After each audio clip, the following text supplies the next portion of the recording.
boutique dans le centre-ville de La Rochelle. C'était ma première activité, j'avais 20 ans. Et en fait, un peu au hasard, je suis tombée sur le local. Je me suis dit, oh, tiens, faut que je me renseigne, est-ce qu'il y a des fleuristes dans le coin ou pas? On s'est aperçu qu'il n'y en avait pas tant que ça.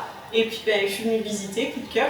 Et puis me voici. Le maire était à fond pour qu'il y ait un fleuriste qui ouvre. Pour avoir la devanture verte, il fallait déposer un nombre de dossiers pas possible. Et moi, je savais que ça allait être compliqué sur le timing d'ouverture. C'est son adjoint, M. Arnaud, qui a pris le dossier en main. En 3 jours, c'était réglé, j'ai pu faire ma peinture. Ils ont été hyper investis, ils me font travailler à chaque fois qu'il y a une cérémonie. Il y a un vrai soutien. Quand monsieur le maire a fait ses vœux, ils m'ont demandé de fleurir la salle. Vraiment là-dessus, il y a un super soutien de la part du maire, de ses adjoints, et c'est agréable de se sentir encouragé comme ça. J'ai eu un super accueil, que ce soit des habitants, de la mairie, des commerçants, enfin tout le monde était hyper enjoué. Moi, on va dire que je touche surtout donc Saint-Sauveur, Noyer, Benon-le-Guet-d'Aléré, Andilly, Aigrefeuille. C'est les communes qui vont être le plus touchées. J'ai énormément de clients de Saint-Sauveur, j'ai de La Rochelle, parce que souvent j'ai des personnes qui sont invitées à manger par exemple, elles vont prendre des fleurs sur le chemin. Souvent c'est du bouche à oreille, c'est on va chez telle personne qui nous a dit que vous étiez bien, donc comme ça on va lui offrir un bouquet de chez vous, elle sera contente. Ça touche aussi un petit peu plus loin, donc je suis contente. J'ai énormément d'habitués. Alors pour beaucoup de Saint-Sauveur, ça va être de tout âge, que ce soit pour offrir, que ce soit pour eux. J'ai beaucoup de personnes qui prennent des fleurs toutes les semaines pour eux, pour mettre à la maison. Donc là, c'est mes petits habitués. Mais j'ai aussi des clients qui offrent régulièrement des fleurs et qui viennent toujours chez moi. Et je commence à avoir des têtes qui sont très récurrentes, on va dire. Alors moi, je suis ce que j'appelle un fleuriste classique, donc c'est-à-dire que je vais proposer tout ce qui est événementiel, donc mariage, baptême, anniversaire. Je travaille également avec des professionnels. Je travaille aussi un peu avec tous les événements de la vie, donc également tout ce qui va être obsèques. Je propose un service de livraison, que ce soit pour les obsèques, une livraison classique, anniversaire. Je fleuris également donc, les mariages, je me déplace sur place pour fleurir et enlever la décoration. Et aussi tout ce qui est quotidien finalement. Vous voulez un bouquet de fleurs pour mettre chez vous ou pour offrir, je suis là aussi.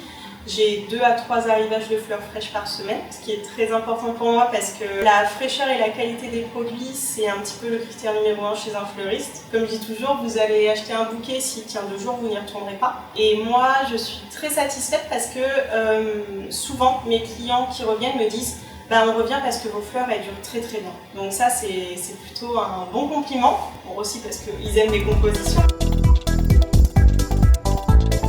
Moi qui fais les livraisons, je m'occupe de tout. Je travaille toute seule, ça m'arrive d'avoir un petit peu d'aide. Quand c'est les fêtes par exemple, on a 30 livraisons sur le secteur, c'est pas moi qui vais les faire. Je fais mes commandes, je vais chercher mes fleurs. Je préfère aller directement chez le fournisseur pour voir la qualité des produits. Je fais l'arrivage, je fais la mise en place, je fais les créations, je fais les livraisons, je fais la compta. La livraison, c'est une prestation importante pour moi. Rien que pour un deuil, je pense que les personnes ont autre chose à penser à ce moment-là. Des personnes qui ne sont pas sur place, qui veulent absolument faire plaisir à un proche pour un anniversaire, c'est important de pouvoir leur offrir ça aussi. Je suis très présente sur les réseaux sociaux, surtout Facebook, Instagram. J'essaie vraiment d'être présente, d'être actif. J'ai plusieurs clients qui me disent « Ah bah oui, on vous a connu grâce aux réseaux sociaux ». Donc là-dessus, c'est plutôt pas mal. Le bouche à oreille marche plutôt bien. Les premiers retours que j'ai eus, c'est qu'est-ce que ça manquait un fleuriste à Saint-Sauveur. Donc déjà, ça soulage un petit peu. On se dit, ok, j'ai pas fait le mauvais choix. Prochainement, je vais proposer d'autres prestations, par exemple des ateliers florales. On va avoir environ 2 ateliers par mois en petit comité, maximum 5 ou 6 personnes qui viennent à la boutique. Sur les horaires de fermeture, je propose aux personnes de faire un atelier explicatif avec moi qui sera très varié. On peut avoir de la fleur fraîche, on peut avoir de la plante, de la fleur séchée.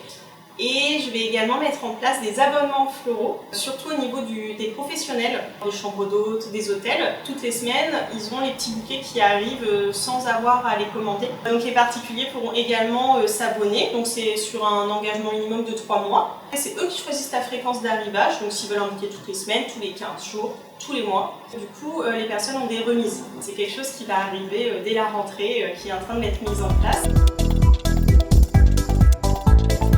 Alors moi je suis ouverte du mardi au samedi, donc de 9h30 à 12h30 le matin et de 15h à 19h le soir. Et je suis ouverte le dimanche matin de 10h à 12h30.